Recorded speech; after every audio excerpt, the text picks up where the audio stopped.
What does saved mean in 1 Timothy 2:15? Does it still continue to apply? So let's turn there and read 1 Timothy 2:15. Notwithstanding, she shall be saved in childbearing if they continue in faith and charity and holiness with sobriety.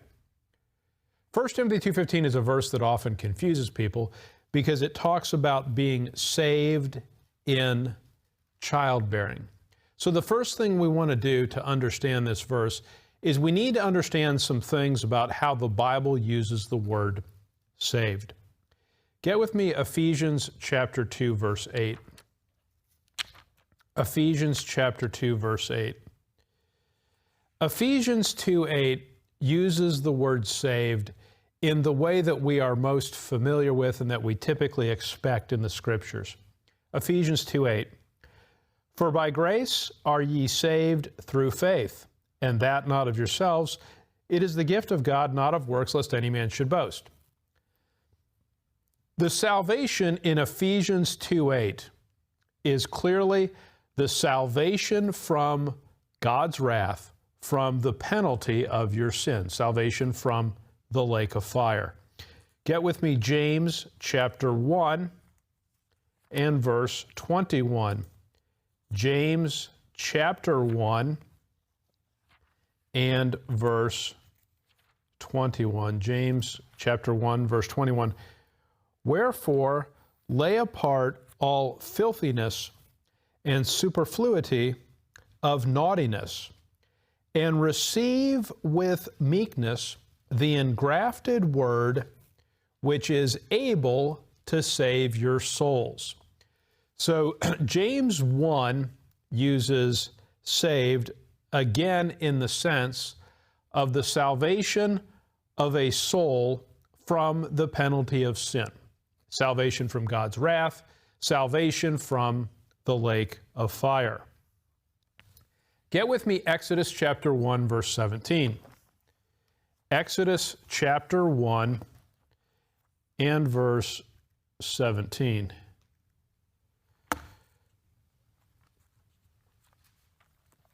All right, Exodus chapter 1 and verse 17. But the midwives feared God and did not as the king of Egypt commanded them, but saved the men children alive. So let me ask you a question. Is the word saved used in the same sense in Exodus 1 as it was used in Ephesians 2? And clearly not. In Exodus 1, the salvation there is salvation from what? It's salvation from physical death. Not every infant that the Hebrew midwives delivered was saved from hell. Some of them, their physical life was spared, they grew up, they rejected the truth, and they went to hell. The salvation described in Exodus 1 is salvation from physical death. Get Deuteronomy 20, verse 16. Deuteronomy 20, verse 16. Deuteronomy 20, verse 16. But of the cities of these people, which the Lord thy God doth give thee for an inheritance, thou shalt save alive nothing that breatheth.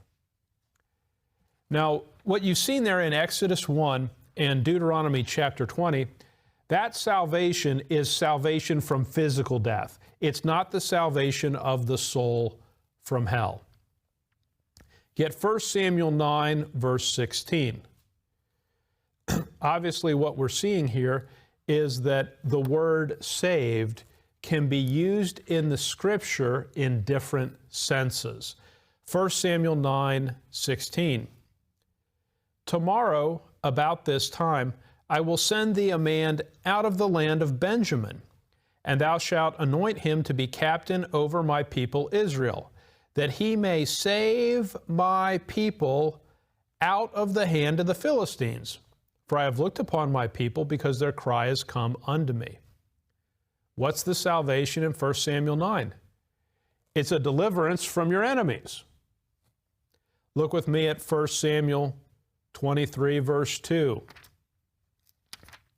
1 Samuel chapter 23 and verse 2.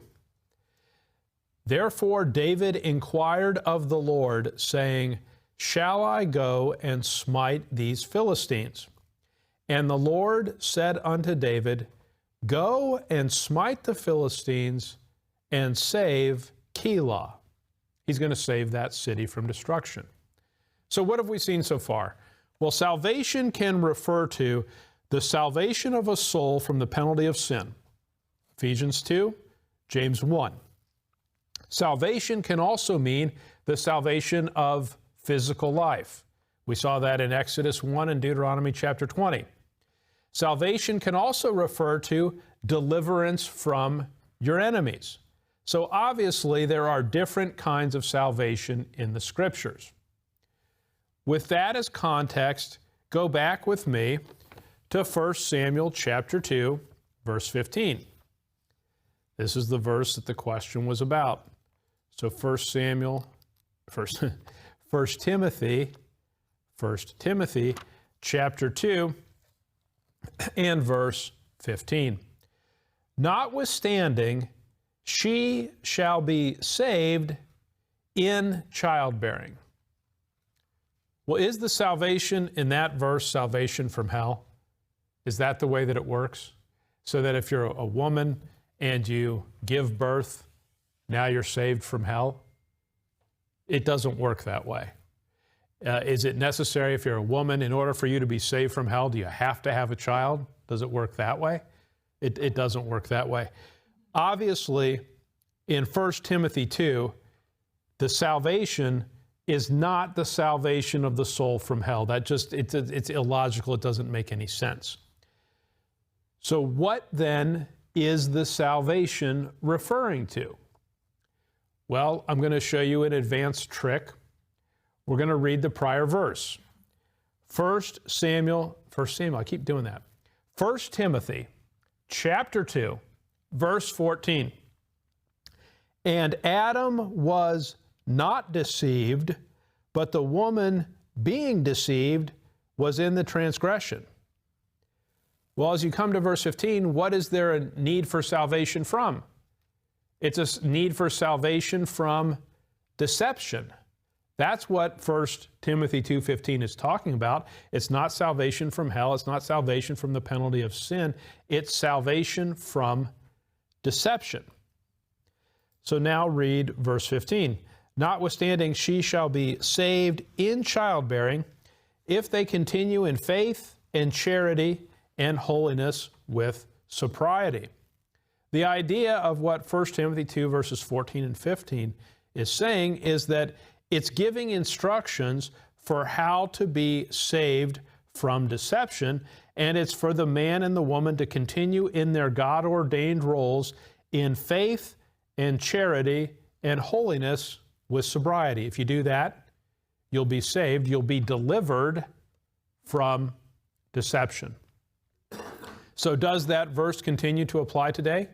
The answer is yes, it does. And that's the way that we should continue to act. So 1 Timothy chapter 2, verse 15, where it talks about being saved in childbearing, it's actually kind of clear what it's talking about. It's salvation from deception when you continue in faith and charity and holiness with sobriety. That's the idea.